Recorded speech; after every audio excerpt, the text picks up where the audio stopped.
परमात्मा के तत्व ज्ञान से इस प्राणी को ये दृढ़ निश्चय हो जाएगा कि यहां जो संपत्ति और तुम व्यवस्था में लगा हुआ है यह तेरी नहीं है।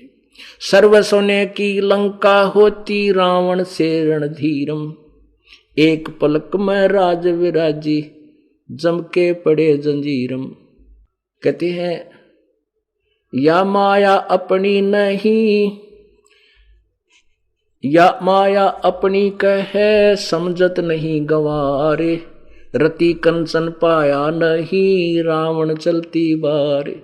सारी सोने की लंका बनाए बैठा था, चलते समय कहते हैं मरा जब एक सुई भी सोने की नहीं ले जा सका रावण अपने साथ। तो कहते यहां की वस्तु की क्या डिमांड करें हम। तो ये तत्व ज्ञान से आपको पता चलेगा। तो उसके बाद आप ऐसी समर्थ शक्ति की शरण में हो जाओगे कबीर परमेश्वर की में कि आपकी भाग्य में, आपकी किस्मत में, आपके प्रारब्ध में ना होगी कोई वस्तु जो आपको आवश्यकता होगी, परमेश्वर अपने कोटे तो देगा आपको। फिर आपको ना तो मिलावट करने की आवश्यकता पड़े, ना चोरी करने की आवश्यकता पड़े। आप मिलावट करके, धोखा करके, 2 नंबर का काम, डाके चोरी करके धन इकट्ठा कर लेते हो। फिर उधर से कोई बालक बीमार हो जाता है, 2 लाख रुपये इकट्ठे किए, 3 लाख खर्च हो गए। वो पैसा तो रहा नहीं क्योंकि आपके भाग्य में नहीं था, वो आपने जबरदस्ती इकट्ठा कर रखा था। और वो पाप ज्यों के तो रह गए, जो धन कमाने के लिए आपने जो पाप किए थे। और वो पाप तुझे भोगने पड़ेंगे। कहीं गधा बनेगा, गधी बनेगी, कुत्ता बने, कुतिया बने, टांग टूटे, बुरा हाल हो, कीड़े पड़ जाएंगे। तो पुण्यात्माओं ये डर बनेगा गात में। और डर जब बनता है जब हम सियाने हो जाएंगे। जैसे छोटा सा बच्चा होता है, एक अबोध बालक होता है, वो बिजली के नंगे तार को जा करके छू लेता है और मृत्यु को प्राप्त हो जाता है।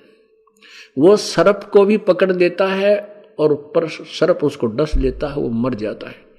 एक बोतल में, शीशी में कोई विष रखा है, उसको भी मुंह के लगा कर पी देता है और मर जाता है, क्योंकि वो अबोध है, परिचित नहीं है कितना भयंकर वस्तु है।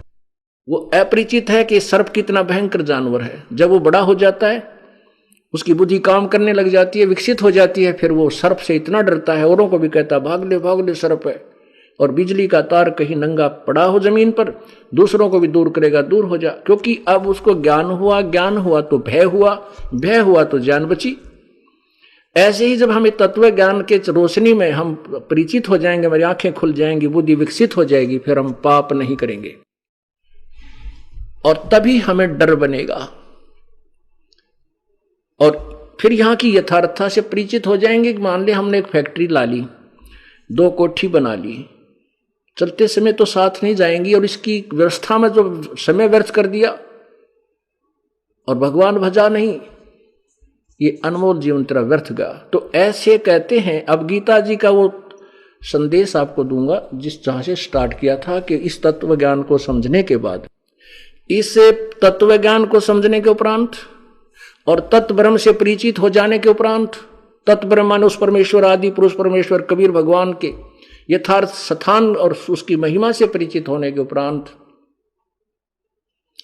अर्जुन तो केवल यहां से जन्म और मृत्यु से छुटकारे का ही प्रयत्न करेगा। जो व्यक्ति उस तत्व ज्ञान, जो तत्वदर्शी संत बतावेगा, और मैं जो तुझे कह रहा हूं, जो इस बात को सत्य मान लेगा। काल कह रहा गीता ज्ञान दाता कि जो ज्ञान मैं बता रहा हूं कि तत्वदर्शी संत की खोज कर और उनसे दंडोत प्रणाम कर, कपट छोड़कर, अभिमान छोड़कर अपना नतमस्तक होकर अपना कल्याण कराने के लिए उनसे ये तत्व ज्ञान पूछ समझ। उस तत्व ज्ञान से, पूरे आध्यात्मिक ज्ञान से आप परिचित हो जाओगे और उस परमात्मा से परिचित होने के उपरांत संसार की किसी भी वस्तु की तू डिमांड नहीं करेगा। अब यहां से शुरू हुआ था कि जिससे विश्व में शांति होगी और सर्व मनुष्य समुदाय का जो कल्याण होगा वही